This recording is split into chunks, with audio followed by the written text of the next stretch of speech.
ADN Podcast. ADN Podcast. Voces con contenido.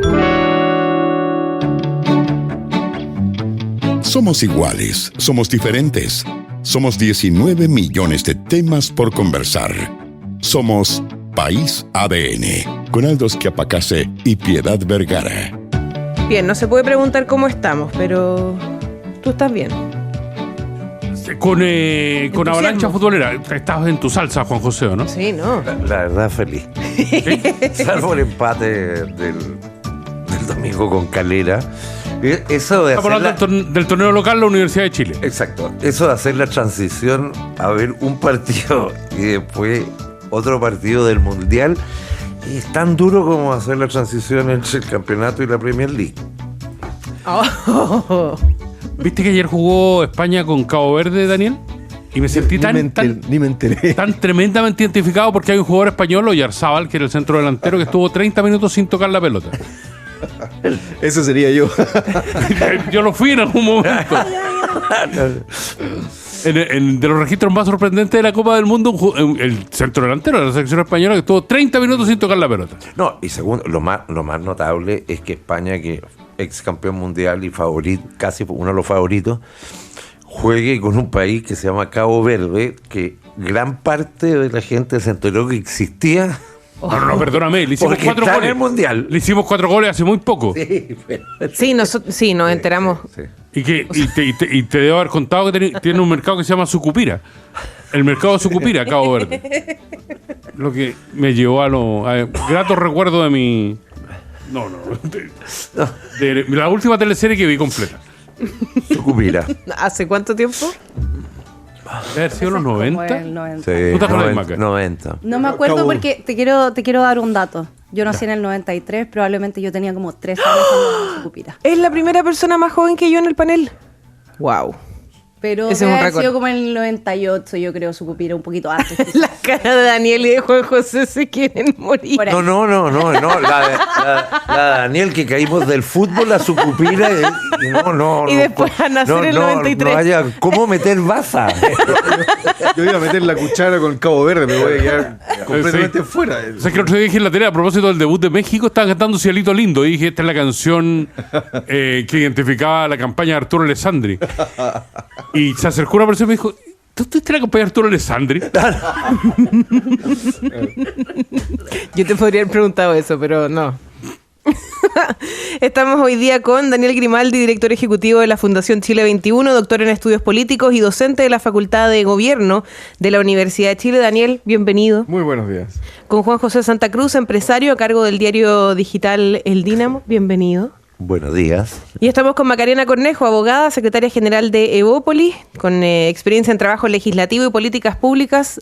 Hasta ahora, por lo visto, la persona en este panel más joven que yo. Qué fuerte. ¿Te dolió? Sí, me dolió, ¿cierto? Porque somos hartos de la generación. Con Aldo nosotros ya superamos. Sí, no, ustedes ya ese están... problema. No, hacía falta un refreshment. un aire, sí. Sí, porque somos hartos de la generación. Está bien. Sí, somos hartos. ¿Partamos con una cuestión miscelánea? No, pero tenemos que hacer las preguntas de rigor para nuestra nueva panelista. Es que es un interrogatorio que se hace siempre. Me parece perfecto. ¿Referentes musicales, Macarena? The Strokes, me gusta mucho. Bad Bunny también. También. Yo no puedo negarlo. Aumenta la barra de Bad Bunny en este programa. Yo, Daniel Herrera, ahora la Maca. Muy bien. Es generacional, si te das cuenta. ¿Y pasatiempo favorito? Ver series. O a veces hacemos recomendaciones. ¿Hacen recomendaciones? A veces, sí. Me gusta. ¿Y datos secretos que tengamos que conocer y con el cual te podamos hacer bullying en algún momento de... Pero Aldo, ¿no puedes decir eso al aire? No se me ocurre alguno todavía. Más adelante quizás les puedo dar algún dato. No lo hacemos. No, todavía no. Piedad? No. Solito se va a dar cuenta y algo te va a... Perfecto. Ahora sí. ¿Daniel está de favor o en contra de enrejar la fuente alemana? La fuente alemana? La verdadera fuente alemana, digamos que... Carla. Es que hay una disputa entre el alcalde de Desbordes y el Consejo de Monumentos Nacionales porque Desbordes quiere ponerle reja a la fuente alemana, la que está aquí en la entrada del Parque Forestal. Ya. La verdadera, ojo. Que se hizo con el bronce de cañones, de acuerdo a lo que me acabo de enterar de la Guerra del Pacífico, que es un regalo del gobierno alemán y que es vandalizada cada tanto. Y es, en mi criterio, una reflexión de fondo porque los parques enrejados se están convirtiendo en una costumbre en nuestro país. Y el Consejo de Monumentos Nacionales contestó: ¿usted quiere enrejar la fuente o quiere enrejar el parque? Sería una buena pregunta. Yo creo que esas medidas hay que evaluarlas muy bien y podrían ser transitorias mientras hay un cambio cultural. Siempre hay que evaluarlo muy bien, si no es la primera vez que en el mundo se piensa en una cosa así por vandalizar constantemente un monumento. Hay que ver qué es peor. Instalar esta cuestión de que hay que enrejar los monumentos, de que hay que enrejar las plazas, o intentar hacer un cambio gradual poniendo, por ejemplo, vigilancia policial constante en un sector. Hay que ver qué sale más barato, cuál tiene impacto a mediano plazo.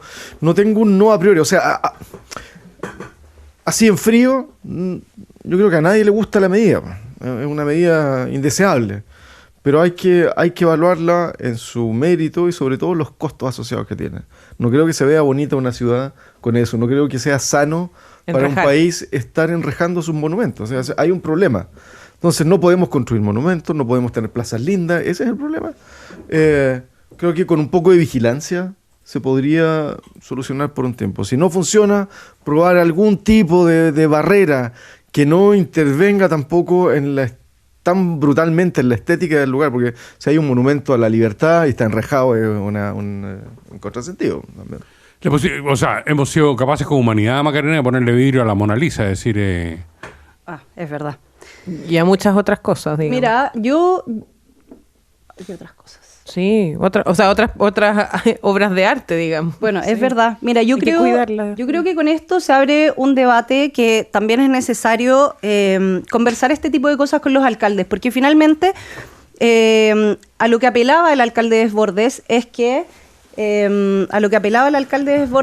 finalmente ellos como municipio se tienen que hacer cargo de la restauración de cada uno de estos monumentos cuando ocurren estos rayados o cuando van y atacan este tipo de patrimonio.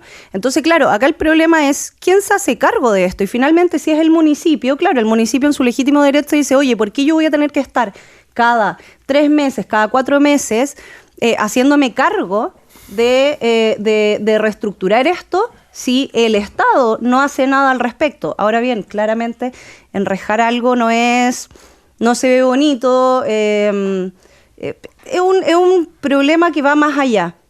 Yo no sé, lo veo complejo, pero también entiendo el lado de los municipios con estas medidas, que en general los alcaldes siempre critican muchísimo que se hacen cosas, pero nadie toma en consideración a los municipios, que son quienes se tienen que hacer cargo finalmente del costo asociado.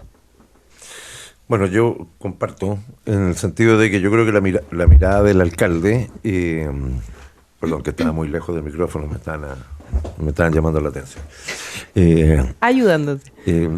Bueno, yo creo que el alcalde lo mira realmente como un tema de costo y de costo económico. Es decir, yo asumo los costos de la restauración, etcétera, y dice, ¿cómo evito o cómo me simplifico la vida? Y creo que esa es la forma.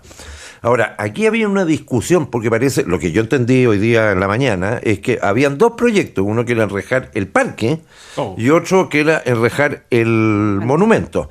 Entonces el Consejo de Monumentos decía, bueno, ¿cuál prioriza? Porque yo creo que si rejas el parque, ya la necesidad de enrejar el monumento baja.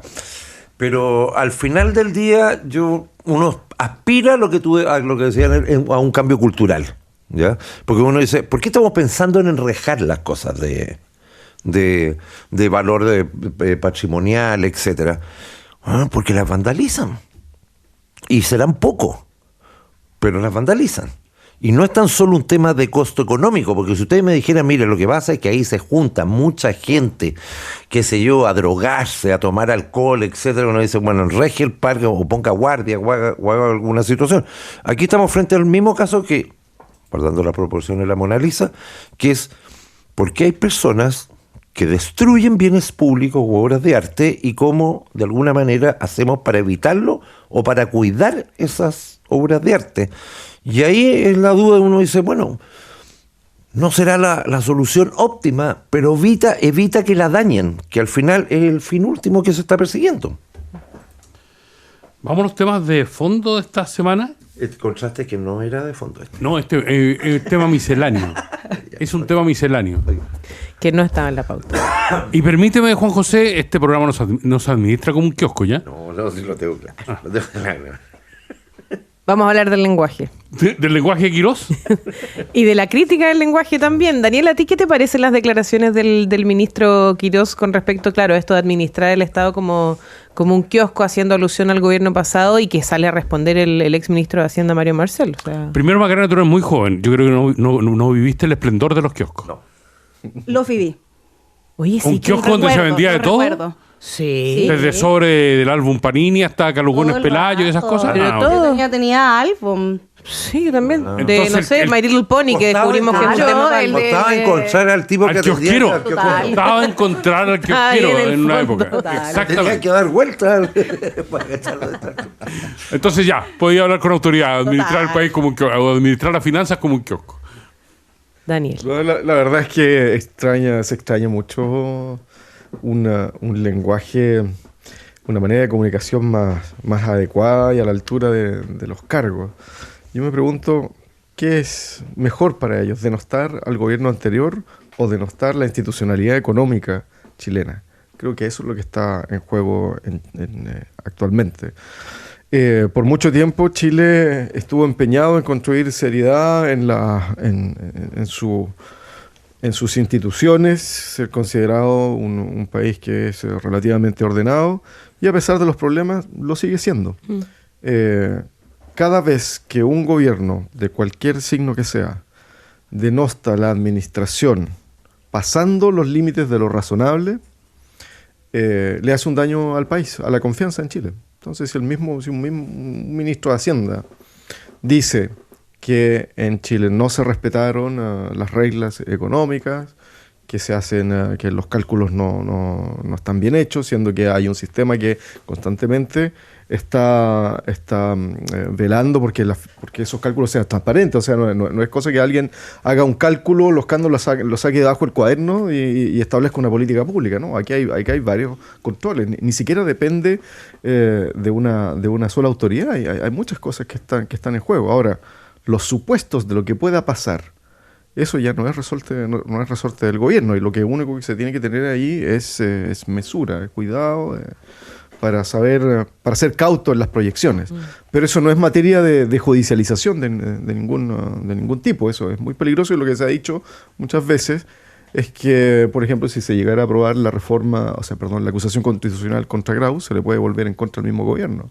¿Qué pasa si las proyecciones de ingresos con la baja tributaria que pretende el gobierno no alcanzan los niveles que el ministro de Hacienda piensa? Se le podría acusar perfectamente de que incurrió en algún problema, y está incitando a eso. Entonces, yo diría, paremos acá esta chacota y pensemos en cómo Chile genera confianza en los mercados. ¿Macarena? Mira, yo desdramatizaría un poco los dichos del ministro Quirós, que si bien no comparto que un ministro, obviamente, de Hacienda se refiera en estos términos, porque también me gustaría, obviamente, poner la política con la relevancia que corresponde a los cargos que están, obviamente, llevando a cabo. Creo que es más bien lo dijo de una mala forma, pero también el ministro Marcel también le bajó el perfil después de haber dicho, obviamente, que esperaba o hace tiempo no veía un ministro que hablara en estos términos. Yo creo que también lo desdramatizó el exministro Marcel. Yo creo que tenemos que cuidar las formas en general en democracia. También, obviamente, hacerse cargo de cuáles son las irresponsabilidades que ocurrieron en temas de finanzas del país en el gobierno anterior. No echarle la culpa constantemente a lo que ya sabemos de la administración anterior de lo que hizo el ministro Grau o el ministro Marcel. Pero yo creo, en realidad, que acá tenemos que subir, obviamente, el tono del debate, tenemos que subir los estándares con los que también se comunican, obviamente, los ministros de Estado, y esto transversalmente, tanto en este gobierno como en el gobierno anterior y los próximos gobiernos que vengan. Pero creo realmente que acá lo que tenemos que revisar, y a qué quizás se estaba refiriendo el ministro Quirós, es a cómo se entregó el país, obviamente, a esta administración, con números que estaban por encima o que les dieron información que no era tal al momento de asumir. Juan José Santa Cruz. Voy a tratar de dar una vuelta de tuerca para no opinar todos los mismos. A ver, yo creo de que las expresiones pueden no ser las más felices, pero me voy a ir al tema de fondo. Yo creo que primero uno cuando lee el diario a principio de año y ve las proyecciones económicas de diversos economistas de primerísimo nivel y ve que transcurre el año y la verdad es que nadie, por suerte, evalúa a final de año quién le achuntó. Porque en general no le achuntó nadie, en general. ¿Ya? Pero eso es porque ocurren un sinfín de cosas en el mundo que afectan la economía, etc. Pero cuando tú haces un presupuesto, y esto lo digo desde el mundo privado, tú sabes, tienes muchos antecedentes para hacer un presupuesto. Y cuando te equivocas sistemáticamente sobre los ingresos, no es tan solo un error técnico. En términos de que tú te equivocaste el primer año, no se dieron los ingresos que tú dijiste, bueno, yo sería mucho más cauto el segundo año. Si ya sé que no se... Salvo que sistemáticamente te dé lo mismo. ¿Ya? Es decir, porque hay algo que, entre comillas, en la historia, me hace quedar bien, es el gasto.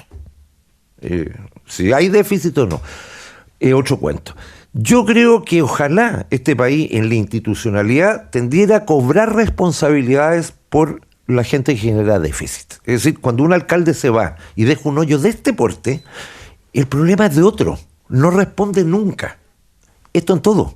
Entonces uno dice, bueno, ojalá hayan consecuencias. Si hacer las cosas mal y dejar, si esto lo lleva a uno a terreno familiar, y el papá, el dueño, ¿cómo se llama? El sostenedor del hogar calcula mal sus ingresos y termina endeudado, los efectos son para toda la familia. Entonces uno espera de esa persona niveles de responsabilidad mayor.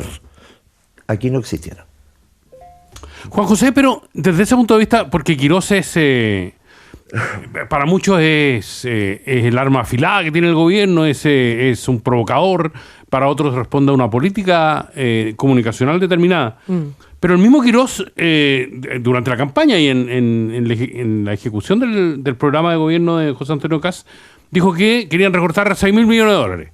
Y a poco andar, a 90 días de gobierno, dice, vamos a pedir $6.000 millones para incrementar la deuda. ¿No es eso también, cuando se está hablando de Grau y de la acusación constitucional, no es eso también un fallo grande en el cálculo, ¿no? A ver, yo creo que pasan distintas cosas. Esto, uno conoce realidades distintas. A ver, yo creo de que aquí había una estimación de la pérdida. Por favor, no quiero ponerme latero en lo que es contable y con lo que es caja en una situación. Pero ayuda a entender. ¿Ah? Ayuda a entender. Pero una es lo que yo asumo contablemente, que es lo que es la contabilidad, y otra es mis flujos de caja, la plata que tengo en caja, sin querer dar una lata. Entonces hay veces que contablemente se asumen unas cosas. Yo he visto ejemplos en municipios de que no tenían contabilizado, como quien dijera, las cuentas por pagar. Entonces uno se encontraba con que los tipos hacían un balance y tú después te encontrabas que habían pagos para 60 o 90 días que no los tenían contabilizado en el año, sino que lo dejaban para el año siguiente. No quiero dar la lata, pero ahí es de una irresponsabilidad completa. Aquí las deudas, es decir, las diferencias de deuda eran sustanciales. Entonces una es decir, tengo que reducir costos en $6.000 millones de dólares y después me encuentro con que tengo un problema de caja, de pagarle a los proveedores de este porte, y que tu única solución es endeudarte, o si no, te financias a través de usar y abusar de los proveedores. Daniel. Bueno, yo creo que aquí hay una cuestión técnica que se usa también con fines políticos. Y es la discusión sobre qué es lo que importa, lo que está en la caja para disposición rápida o la capacidad que tiene un país de generar ingresos. Estoy refiriéndome a esta idea de que el país está en quiebra, porque no había en la caja, siendo que esa fue la contabilidad. Estamos volviendo a una discusión que era de principio de año. Yo creo que pero estamos perdiendo toda la audiencia. Ustedes nos metieron. La discusión al 31 de diciembre quedaban 4.000 millones y después 31.000 en febrero. O sea, al gobierno se le entregó el mando con la caja con plata. Lo que pasa si es que se hace la comparación de lo que había al 31 de diciembre, los demás, cuando todavía no se entregaba al gobierno, claro que hay un déficit, pues es por una decisión política de que había que hacer un desembolso antes, los ingresos, qué sé yo, no fueron los proyectados, pero al gobierno se le entregó con dinero y para hacer disposición y además con la seguridad que el flujo permanente iba a seguir llegando. O sea, el país no estaba en quiebra, hay remesas que siguen llegando, hay ingresos que tiene el Estado que son muy importantes, además el precio del cobre está como nunca por arriba. O sea, el país no tiene un problema de ese tipo. Entonces, por eso que se dijo mucho tiempo que este es un problema de contadores, no de ministros. No es un ministro de Hacienda. Entonces, por eso yo entiendo también que Quirós después dijo, bueno, administraron la cuestión, me están diciendo que soy un contador, entonces yo les digo que administraron la cuestión como un kiosco. Bueno, vamos a llegar a esa discusión y ahora lo de la acusación constitucional contra Grau también es del mismo tipo. La discusión es muy baja, tiene poca altura para ministros de Hacienda, creo yo. Y aquí hay un empeño, me parece a mí, de desprestigiar a un sector porque, digámoslo, Marcel está bastante vivo. Es raro que un ministro de Hacienda esté tan presente en la discusión, está lanzando un libro. Saca un libro, ¿cierto? Está junto a Carolina Toá, también están muy presentes, están yendo a todos los foros y despierta ahí algún recelo esa presencia constante, como una vigilancia. Ojo, porque es altamente técnico y muy respetado, muchísimo más respetado en el mundo de los economistas Marcel que Quirós. Entonces, por su trayectoria también. Por su trayectoria, ha pasado por todos los cargos, ya lo ocupó todo, desde organismos internacionales hasta Banco Central. O sea, estamos hablando de un peso pluma con un peso pesado. Y ahí le va a costar a Quirós poder ganar ese gallito, creo yo. Sí. Claro, es que para que un economista es difícil achuntarle en términos económicos, desde el punto de vista técnico y desde el punto de vista político. Es más difícil apuntarle al crecimiento del país proyectado que al resultado entre España y Cabo Verde, para decirlo de alguna manera, Macarena. Pero desde ese punto de vista, claro, se abre una puerta con la acusación a Grau porque dicen, bueno, si nos vamos a basar en datos que finalmente no se concretan, el mismo Quirós puede ser acusado constitucionalmente por esas razones, ¿no? Bueno, mira, yo creo que ya lo dijo ayer, me parece, la diputada Gael Jomans, que mencionó que si seguían adelante con esta acusación constitucional contra el exministro Grau, ella se iba a ver en la obligación de también llevar al ministro Quirós y llevar adelante una acusación constitucional, ¿cierto? Yo creo que en general las acusaciones constitucionales, y no quiero ser con esto como la ultradefensora de los gobiernos más de derecha o centro-derecha, pero nosotros sabemos cómo es la oposición, y la oposición en general siempre se ha destacado por llevar adelante acusaciones constitucionales. A mí no me cabe duda que van a haber acusaciones constitucionales contra este gobierno en pocos meses más o el próximo año en adelante. Pero respecto al tema del exministro Grau y la acusación constitucional, bueno, yo creo que primero acá obviamente las acusaciones constitucionales siempre son la última ratio. Los diputados tienen la obligación de revisarlas en su mérito, ya lo decía ayer la DC, pero yo creo que es así, que lo deberían hacer siempre, no solamente cuando está un gobierno o el otro, si tú eres oposición o eres oficialismo. O sea, es parte de lo que le corresponde a la labor legislativa, lo que le corresponde a los diputados es revisar obviamente las acusaciones si es que tienen mérito o no. Respecto del ministro Grau, a ver, acá yo creo que lo público no puede ser sinónimo de ineficiencia, ¿ya? Y vimos obviamente cómo los números acá no estaban calzando. Yo frente a eso obviamente hay que revisar muy bien la acusación y ya partieron ayer, me parece, en la comisión revisando antecedentes, pero bueno, yo creo que las acusaciones se revisan en su mérito, si hay mérito suficiente para que el exministro Grau se lleve adelante esta acusación con los votos favorables, que yo no sé en realidad si están los votos en la Cámara, sospecho que no, por lo que he visto rápidamente, pero yo creo que es algo legítimo que tienen los diputados por hacer, pero también es responsabilidad de ellos revisarlo si es que corresponde o no llevarla a cabo, y no solamente por temas políticos, sino que también por temas jurídicos, que obviamente es lo que es una acusación constitucional. Juan José. A ver, yo me voy a... Hay una pregunta específica para ti, Juan José. ¿Cuál sería la que tú digas? Un auditor, dice Sebastián, que si tú culpas específicamente a algún ministro después de Izaguirre con Lagos, porque después de eso la deuda ha crecido sistemáticamente. Claro, lo que pasa es que hay motivos para crecer la deuda que a uno le parece más razonable y a otros no tanto.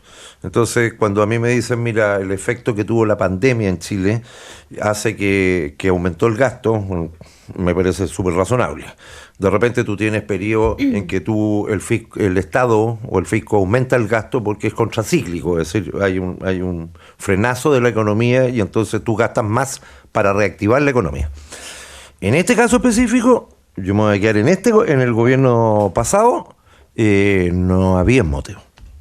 ¿Ya? Es decir, vuelvo a decir, según la mirada que uno pueda tener, yo digo, bajo crecimiento, crisis de empleo y mayor deuda era una combinación realmente malísima. Entonces, no es que uno tenga que ser contrario al aumento del gasto público per se, no, en determinadas circunstancias, pero en la habitualidad, sin situaciones extremas, bueno, lo que ha tratado de hacer este país con una regla fiscal es ser súper responsable. Y aquí no se fue responsable. Macarena Cornejo, Daniel Grimaldi y Juan José Santa Cruz hacen esta mañana con nosotros País ADN. En la pausa nos ponemos de acuerdo en un tema que sea suficientemente golpeador para el segundo bloque, Juan José. Esa es tu misión, que quede súper claro. Y Locker Medical de Malete, que es una solución creada para que los pacientes puedan retirar sus medicamentos en centros de salud de forma segura y privada, porque cuando se trata de salud, la tecnología debe estar al servicio de las personas. Conoce más de este servicio en maletec.cl. Contrata tu seguro de auto con Seguros Líder BCI y obtén el 45% de descuento en las 6 primeras cuotas del primer año. Deducible 3 y 5, porque no es lo mismo ahorrar que ahorrar en serio. Solicítalo en sucursales segurosliderbci.cl o llamando al 600-380-0010. Con Líder BCI ahorra en serio, ahorra todos los días. Y hay una nueva generación de empresas más ágiles, más rápidas y más inteligentes. Son las empresas agénticas. Con Defontana integras inteligencia artificial que automatiza, anticipa y mejora tus decisiones. Porque esto no es el futuro, es ahora. Cambia tu cabeza con Defontana. Con Claro vive el fútbol en 4K. Si eres realmente cliente TV Claro, disfruta Chilevisión 4K con 4 veces más definición. Y si aún no lo eres, cámbiate al doble pack premium de Claro y vívelo como nunca antes. Claro. Estamos de vuelta en País ADN con Juan José Santa Cruz, Daniel Grimaldi y Macarena Cornejo. No nos pusimos de acuerdo con el tema que queríamos plantear en el segundo bloque, pero yo te tengo uno, Juan siempre José. tenemos tema. Eso iba a decir. Macarena y Daniel. El tema es que lo conversábamos ayer porque Gran Bretaña prohibió el uso de redes sociales a los menores de 16 años. Que es un debate que se está dando en casi todas partes del mundo. Australia ya lo tenía. Y nosotros también. Pero nosotros con un elemento adicional. ¿Ya? Que es incorporar la clave única personal a la incorporación a las redes sociales. Para muchísimos es vulneración de derechos, es entregar un dato más a una cuestión que queda en registro público sin demasiada necesidad. Son dos temas en uno. Le prohibimos las redes sociales a los cabros chicos menores de 16 años, niños y adolescentes. Y 2, ¿es sensato meter la clave única para tener acceso en estos casos? Daniel. Bueno, yo creo que antes que a los niños hay que quitarle las redes a los papás. Eso lo escuché antes en una psiquiatra, me parece, o un psiquiatra por ahí, creo que me pareció... Sí, primero si los cabros chicos nos ven a nosotros con esta cuestión y después le digan, no, tú no... Pero mamá y papá sí, estamos mal. Estamos mal. Entonces, obviamente, tenemos primero que desintoxicarnos nosotros de esto y vaya que cuesta.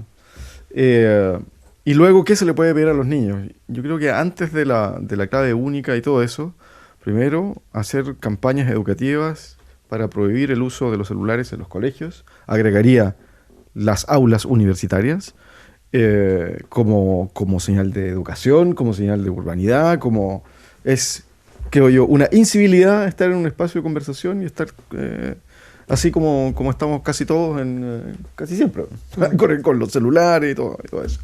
Entonces, creo que hay que hacer una campaña antes de estar prohibiendo esas cuestiones. Ahora, si no funciona, en última instancia la prohibición, pero creo yo que debiera ser mal visto socialmente que padres permitieran que sus hijos tuvieran redes sociales. O sea, lo más eficaz aquí siempre va a ser la sanción social.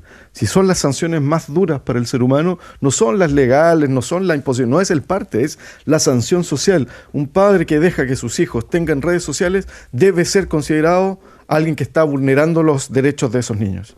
Debe ser considerado socialmente alguien irresponsable. Y esa es la campaña que hay que dar, me parece. Después prohibirle a los niños no lo vas a lograr prohibir, porque si los padres están constantemente con los aparatos y con redes sociales y haciéndose selfies, sacándole fotos a la comida delante de los niños y a los niños con todo, es una locura. ¿Cómo le vas a decir luego a un niño de 12 años que no lo haga? Entonces aquí tenemos que tener una campaña de desintoxicación nacional de estas cuestiones. Predicar con el ejemplo. ¿Cómo? Predicar con el ejemplo. Es lo básico, si aquí no hay que inventar tanto las cosas. Entonces, si usted quiere que sus hijos no fumen, pues no fume delante de ellos. Estamos los 5 con celulares arriba de la mesa, Macarena. La clave única. La clave única, no, creo que prefiero una campaña primero cultural desde el Ministerio de Educación hacia los colegios, en los jardines, con los padres, meter la cuestión de las redes sociales y meternos nosotros en la cabeza, ojalá lo más lejos del celular, pucha que cuesta, pero hay que tratar de hacerlo, todos estamos metidos en esta cuestión. Pero ante eso, por ejemplo, normativas tipo que no se permitan los celulares en las salas de clase, ¿eso entra dentro de lo educacional, digamos, sí, de porque educación? es un aparato que interviene en la formación de capacidades cognitivas básicas en los niños.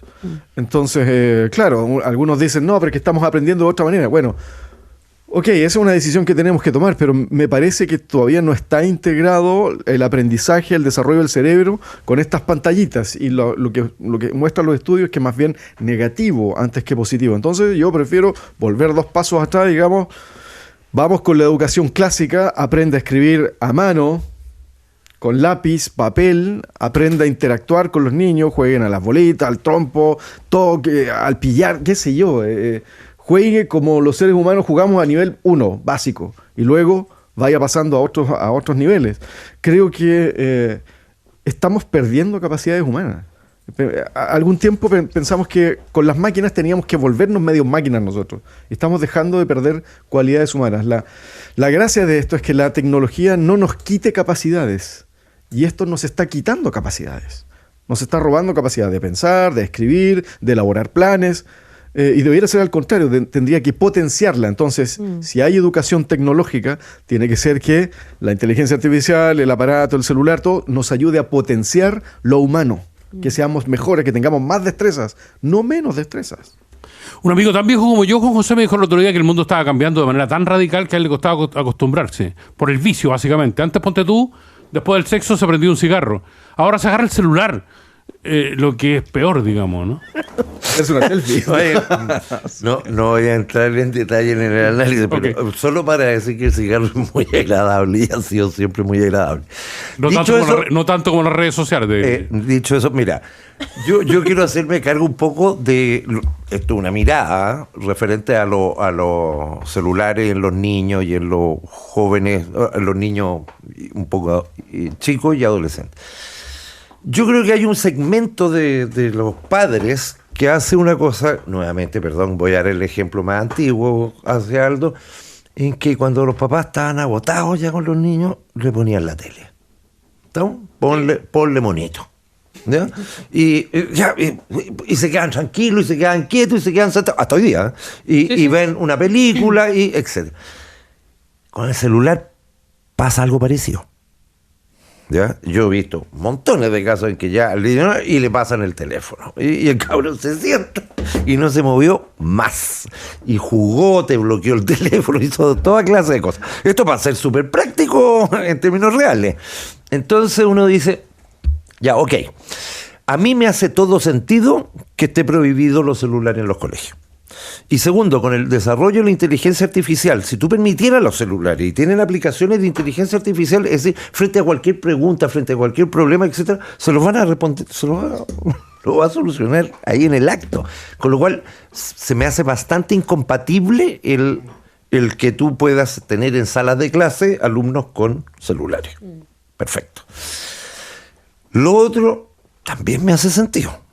¿Ya? Ahora, lo encuentro bien difícil de implementar cuando tú dices, oye, voy a suspender o suprimir para todo, oye, lo que acaba de hacer Inglaterra, Australia, ¿cómo lo hay que implementar? Entonces, la parte práctica. La parte práctica. Entonces, mira, yo sé que deben haber algún tipo de soluciones, pero todas, como diciendo, mira, para el tal, hasta que el papá le presta su teléfono al niño y el niño va a jugar. Así que no le creo mucho creo que tiene efectos en la cosa pública, en los colegios, en alguna cosa así. En lo otro, está relativo. Es muy puertas adentro. Sí, Macarena. Mira, yo primero celebro que se estén dando este tipo de conversaciones y se está abriendo la posibilidad a restringir obviamente las redes sociales a los menores de edad. Creo que les generan un daño y estoy totalmente de acuerdo con la prohibición en los colegios. ¿Por qué? Porque obviamente, como estaba diciendo Juan José, el tema ahora de la inteligencia artificial, los alumnos básicamente están haciendo sus tareas en base a inteligencia artificial, o sea, ya no estamos generando pensamiento crítico, no estamos haciendo que los niños lean, muy pocos al día de hoy saben escribir bien o leer o entender lo que están leyendo. Entonces, claro, si nosotros seguimos fomentando el uso de los celulares en los colegios o seguimos fomentando las redes sociales para menores de edad, obviamente que es un camino sin vuelta. Y acá el tema con las redes sociales en general es que los menores de edad además tienen acceso ilimitado a las redes sociales y en redes sociales distintas, tú puedes acceder a contenido que es bastante explícito y contenido obviamente que no está dirigido para menores de edad. Y eso obviamente los papás corren el riesgo y claro, como decía Juan José, oye, toma acá, quédate tranquilo porque acá está el teléfono y así el niño no molesta nunca más. Y claro, pero tú no sabes qué es lo que está efectivamente revisando el menor de edad y a qué lo estás, qué le estás entregando finalmente. Entonces yo primero eso lo encuentro positivo. Ahora bien, obviamente hay países que ya comenzaron con estas conversaciones y lo dijo Aldo, en el 2024, a fines del 2024 Australia ya comenzó con esta discusión y hay países, de hecho me parece que este año lo iban a implementar. ¿De qué forma? No lo sé y ahí yo veo como un poco complejo si lo haces con la clave única, que a mí a priori no me genera una incomodidad tampoco, porque ya el uso de redes sociales ya básicamente tienen tus datos completos. Obviamente falta el root y eso, pero está la información en línea. Pero yo creo que acá es cómo se implementa eso. Yo creo que es una conversación que está perfecto que se haya abierto y que empecemos la discusión de ello para, obviamente, que el gobierno, el Estado se ponga en comunicación con Meta y con estas, obviamente, aplicaciones para poder ver alguna mejor fórmula y efectivamente limitar el acceso de los menores de edad a las redes sociales. Así que yo la verdad es que lo comparto. Creo obviamente que hay que revisar muy bien de qué forma se implementa esto, porque una cosa es la buena intención de hacer esto y trabajarlo, y otra muy distinta es cómo se implementa o cómo puedes hacer tú que Facebook finalmente o TikTok hagan que tú pongas tu clave única para verificar que efectivamente eres menor de edad o eres mayor de edad y por eso puedes estar en estas redes sociales. Sí. Nos escriben nuestros auditores, Daniel, y me quedé pensando, claro, por ejemplo, Sebastián nos dice que finalmente no es lo mismo la tele y las redes sociales porque están diseñadas para un poco ser adictivas y hacerte mal. Por otra parte, Marcela Pozo nos dice que, claro, hay mamás y papás que hacen cuentas para sus hijos antes de que nazcan. Claro, como mira, hacia dónde podemos ir. Yo insisto en el cambio cultural. Hay campañas, por ejemplo, en el metro se sabe que Chile es uno de los países que tiene ciertas normas de urbanidad que son notables, sí, en el metro. Civilidades de las que hemos... Claro, son listas de incivilidades, pero también tenemos otras civilidades buenas. Sí, sí. Y insisto, la sanción social es más fuerte que la sanción legal. Tiene que ser mal visto que los niños tengan redes sociales. Tiene que ser considerado socialmente una vulneración de derechos. Tiene que ser mal visto que alguien se esté haciendo selfie en todos lados y sacándole fotos al otro. Es una cuestión cultural. Hay que meternos en una campaña por la vida sana de estas cuestiones. Creo yo que es la manera más eficaz. Y esto es una idea muy, muy antigua. ¿Cómo cambian las sociedades? Cambian cuando entre nosotros, nos damos reglas entre nosotros para conducir las relaciones de amistad, de afectivas, lo que consideramos como sociedad, sin que el Estado tenga que meterse directamente a ponerte una regla, que es más eficaz. Es más eficaz. Pero hace un cabro chico segregado en todo caso, ¿no? Sin redes sociales en el colegio, un cabro chico segregado. Es como cuando te prohibían, qué sé yo, ver tele. Los papás que no tenían tele. O no ver teleseries. Y llegar no sin ver ver teleserie. ¿Y qué decía que cuando conversaban de su cupita? Pues no la habéis visto. Y los cabros ¿Qué pasaba eso? y los cabros vegetarianos cuando sus amigos iban a comer hamburguesas, digamos, es decir, es difícil. Ahora, es muy difícil y siempre Tiene que va a ser haber, colectivo. siempre va a Tiene que ser haber colectivo. un espacio prohibido, siempre va a haber algo para transgredir la norma y la etapa de la adolescencia es transgresión constante de normas, de probar los límites. Entonces, también no podemos ser ciegos en que si tú prohíbes más, también vas a crear una dinámica de que puede ser más desafiante tenerlo. ¿Ah? La clave única, qué sé yo, si es más difícil obtenerlo, le subes el precio a eso y muchos van a querer distinguirse. Mira, yo soy más choro porque yo sí tengo redes sociales. Mira, yo puedo subir fotos de mi torso, qué sé yo, y tú no. Entonces puede ser peor incluso prohibirlo a ese nivel. Insisto, una campaña cultural, partir de base, no es bueno. Si estamos en un restaurante y ver a un niño con un celular mientras los papás están ahí, las miradas del entorno que De te digan desaprobación. de desaprobación, creo que son más fuertes que cualquier sanción. Macarena. Oye, yo comparto esa mirada. En general es verdad, uno va, por ejemplo, vas a un restaurante, personas adultas, no menores de edad, y uno va a un restaurante y tú te das cuenta que la gente, en vez de conversar entre Increíble. ellos, Es notable. están metidos en el teléfono. Entonces, Y cuando claro, se nota que son además pareja. Claro, o sea, y están metidos en el teléfono. Es brutal. Y a mí también eso me llama muchísimo la atención. Sí, sí. Obviamente, yo trabajo con el teléfono y estoy todo el rato con el teléfono, pero yo la verdad es que soy bastante desapegada. Yo puedo pasar un fin de semana, por ejemplo, sin el teléfono al lado, y de hecho lo disfruto muchísimo. O sea, es como una desconexión absoluta. Y en realidad, claro, si uno hace una campaña de concientización a los adultos, que son probablemente los que tienen un apego mayor a las redes sociales, porque obviamente no nos criamos con este fenómeno de redes sociales, ya la generación millennial y de ahí en adelante empezaron a tener mucho más acceso, pero las generaciones más adultas partieron con esto mucho más grande, y obviamente que es adictivo el tema del teléfono, pero si nosotros partiéramos una campaña de concientización, quizás efectivamente podríamos llegar a que los niños, como no ven el ejemplo de los padres, no les sea necesario el tener que usar las redes sociales constantemente. Yo creo que es un buen punto, lo comparto, sería bueno, pero claro, creo que es lento, como hacerlo a los que son ya adultos, partir por ahí en vez de a los niños. Creo que es un trabajo que es mucho más largo que la prohibición anterior. Yo trabajaría en ambas líneas. No, y además que uno dice, y bueno, me imagino que a muchos les pasa, no es que estoy trabajando, porque uno además trabaja con el teléfono. ¿Has visto las tomas del Mundial, Juan José, cuando está la barra y toda la gente tiene un teléfono en la mano? Como en los conciertos a esta altura, ya no podéis ver un concierto si no tienes el teléfono en la mano. El teléfono, o sea, el concierto lo ves desde tu pantalla, con el Zoom. Ahora, uno dice, Sí.